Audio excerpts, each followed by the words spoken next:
Friends, once again welcome back to my YouTube channel Best Knowledge. First of all, please don't forget to like and comment my video. आज हम पढ़ेंगे BSc second semester में maths में chapter 5 जिसका ये lecture 6 है। Chapter 5 the sphere जिसके ये लेक्चर नंबर 6 है। इसके प्रीवियस के अगर आपको सारे लेक्चर्स देखने हैं तो मैंने डिस्क्रिप्शन में उसकी बनी बनाई प्लेलिस्ट का लिंक डाल दिया है। आप वहाँ से जाकर मेरे प्रीवियस के सारे लेक्चर्स देख सकते हैं और मेरी आपसे यही एडवाइस होगी कि आप प्रीवियस के भी सारे लेक्चर्स देख लें। आज हम द स्फीयर में एक न्यू टॉपिक पढ़ने वाले हैं जो बहुत ज़्यादा इंपॉर्टेंट है और बहुत अच्छा टॉपिक है। The angle of intersection of two sphere. Let's start. It means हमें टू स्फीयर के इंटरसेक्शन होने पर उनके एंगल को फाइंड करने सीखना है कि कैसे फाइंड करते हैं दो स्फीयर जो इंटरसेक्ट कर रहे हो उनके बीच का एंगल। पहले मैं बाय डायग्राम बाय फिगर आपको अच्छे से एक्सप्लेन कर देती हूँ कि आपको किस पॉइंट का एंगल फाइंड करना है। अगर टू स्फीयर इंटरसेक्ट कर रहे होंगे तो उनका फिगर कुछ इस तरह होगा। सपोज यह है first sphere and then second sphere. ये टू स्फीयर हैं, first sphere and then second sphere, जो कि एक दूसरे को इंटरसेक्ट कर रहे हैं। देखिएगा पॉइंट पी पर, ये मैंने कंसीडर करा है कि पॉइंट पी पर एक दूसरे को इंटरसेक्ट कर रहे हैं। फर्स्ट स्फीयर का सेंटर को लाइट कर लिया C1, सेकंड स्फीयर के सेंटर को लाइट कर लिया C2। ठीक है, मैं यहाँ ज्वाइन कर दे रही हूँ और इसे P पॉइंट से भी ज्वाइन कर दे रही हूँ। ये C1 से P तक की डिस्टेंस जो होगी ये होगी R1 because it is the radius of the sphere 1 and it is the radius of the sphere 2, R1 and R2। यहाँ जो एंगल बनेगा R1 एंड R2 के बीच में जो एंगल बनेगा ये होगा थीटा और यही हमें एंगल फाइंड करना है। और ये C1 और C2 के बीच की डिस्टेंस हमने मान ली D। ठीक है, कॉन्सेप्ट क्लियर हुआ। लिख भी सकते हैं यहाँ पर language. Let P be the point intersection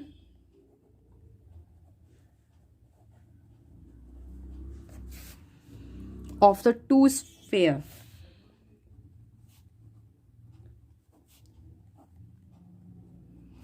It means P be the point intersection of two sphere whose centers are, जिसके centers क्या है C1 and C2 and radius,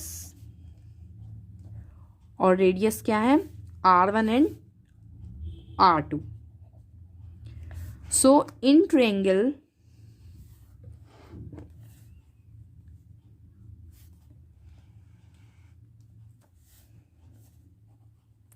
C1PC2, in triangle C1PC2, इस ट्रायंगल को हम केवल consider कर रहे हैं, एंगल फाइंड कर रहे हैं। ये इस एंगल को कहेंगे cos theta equals to R1 का स्क्वायर प्लस R2 का स्क्वायर माइनस D का स्क्वायर ओवर 2R1 R2।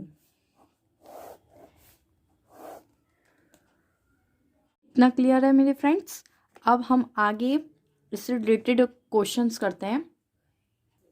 मैंने यहाँ इसी से रिलेटेड एक क्वेश्चन नोट किया है जिसको सॉल्व करना मैं आपको सिखाऊंगी कैसे सॉल्व करना, और आपको ये concept the angle of intersection of two sphere और क्लियर हो जाएगा।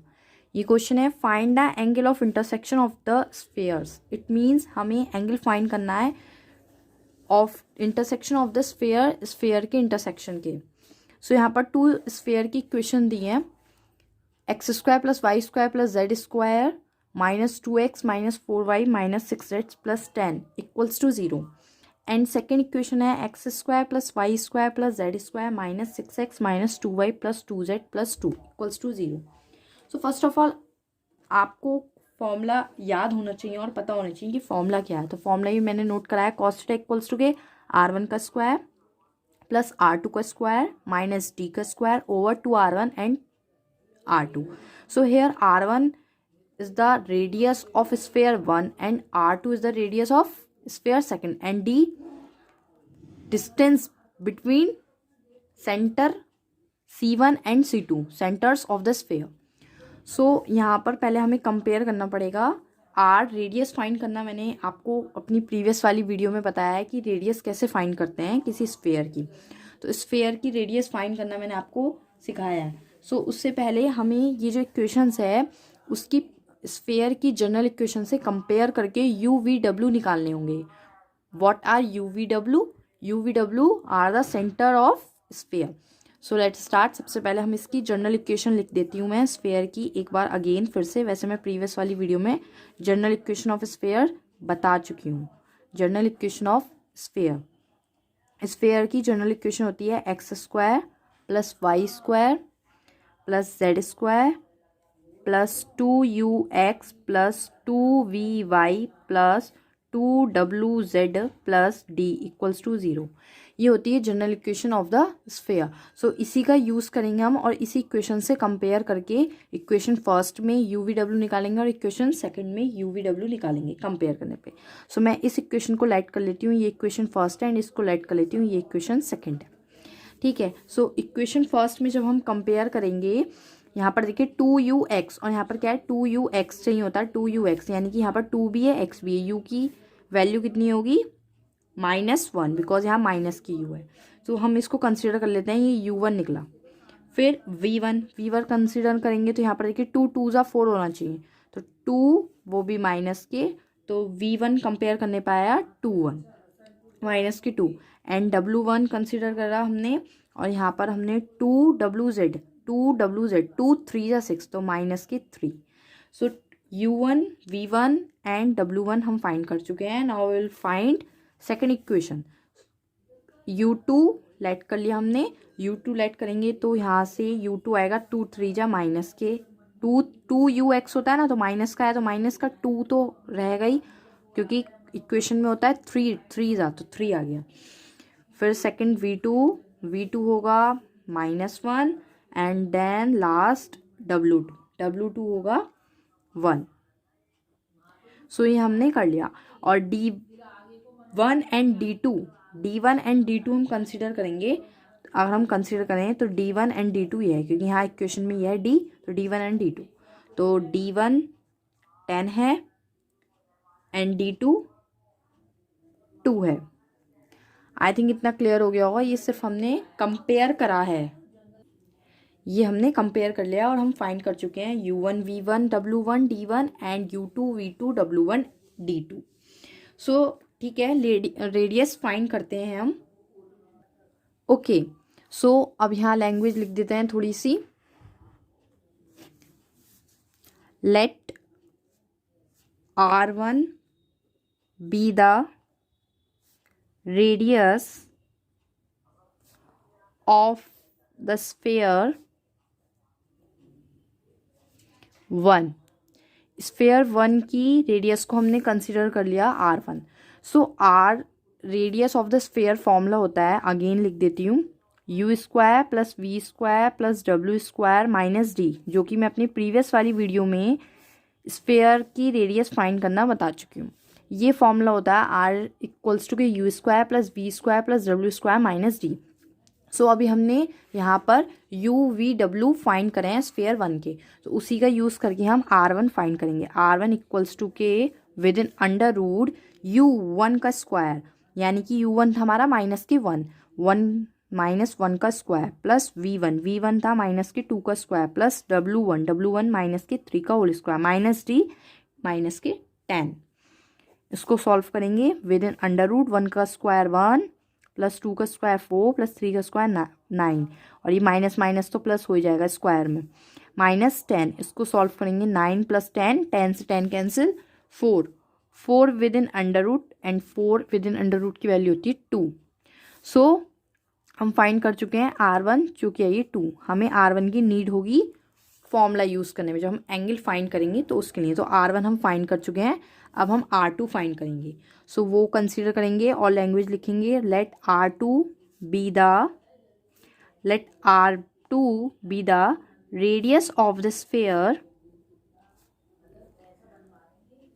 टू R2 का फॉर्मूला का यूज़ करेंगे, रेडियस के फॉर्मूले का यूज़ करके हम R2 यानी कि radius of the second sphere find करेंगे।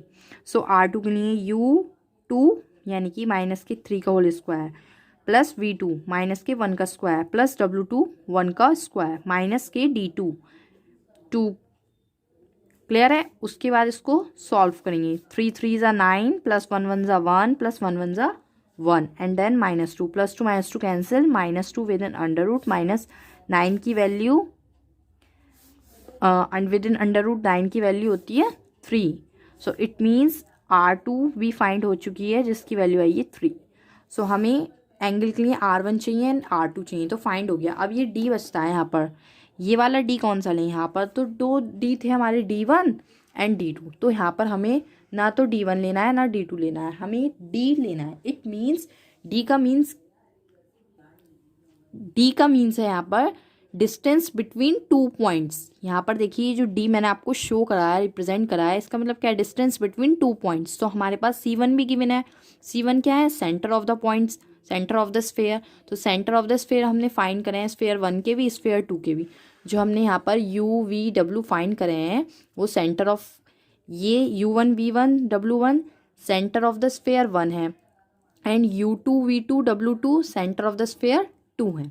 सो हमारे पास स्फेयर है तो हम easily sphere distance between 2 points निकाल सकते हैं।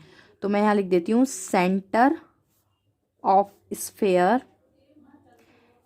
स्फेयर 1 -1 -2 एंड माइनस के 3। सेंटर ऑफ स्फेयर 2, स्फेयर 2 के सेंटर्स क्या थे, U2 V2 W2। So -3 -1 and 1। Okay, अब इजीली हम D निकाल रहे हैं, distance between 2 point, distance between 2 points easily find कर सकते हैं। डिस्टेंस बिटवीन 2 पॉइंट्स का फॉर्मूला मैं लिखवा देती हूँ, होता है x2 - x1 का whole square plus y2 - y1 का whole square plus z2 - z1 का whole square within under root. ये होता है डिस्टेंस बिटवीन 2 पॉइंट्स का फॉर्मूला। नोट डाउन कर लीजिए इसे। फिर डिस्टेंस बिटवीन 2 फॉर्मूला निकालते हैं। ये हम कंसीडर कर लेंगे y1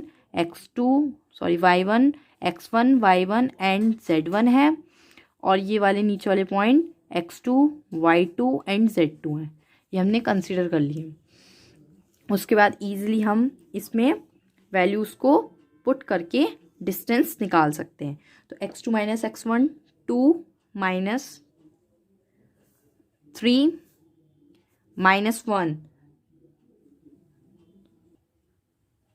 -1 माइनस के 3 है, -3 माइनस प्लस का 1 का whole square within under root plus y2 - y1 -1 plus 2 का whole square plus 1 -3 automatically plus का 3 का whole square equals to -3 + 1 minus के 2 का होल स्क्वायर -1 + 2 1 का होल स्क्वायर प्लस 4 का whole square.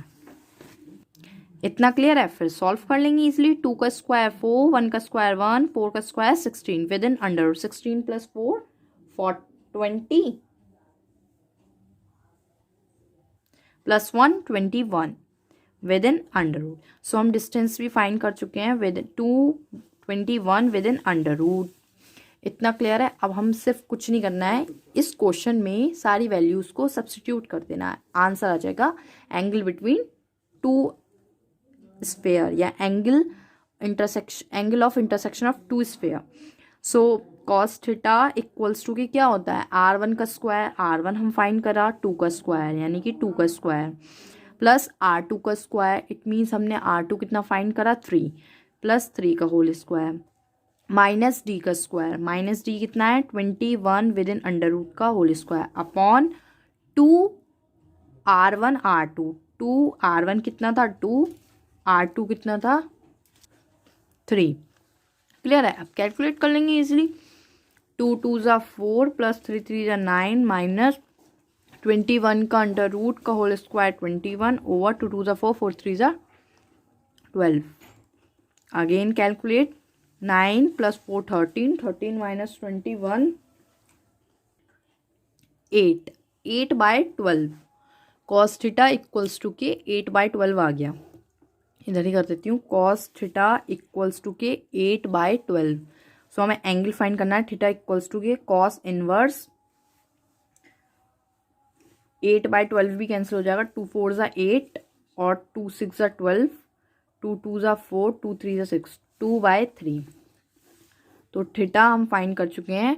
Theta equals to cos inverse 2/3 जो कि इसका आंसर है. आई थिंक फ्रेंड्स आपके क्लियर हो गया होगा कि angle of intersection of two sphere कैसे फाइंड करते हैं. Thank you friends for watching my video. Please share like and comment my video. Thank you friends.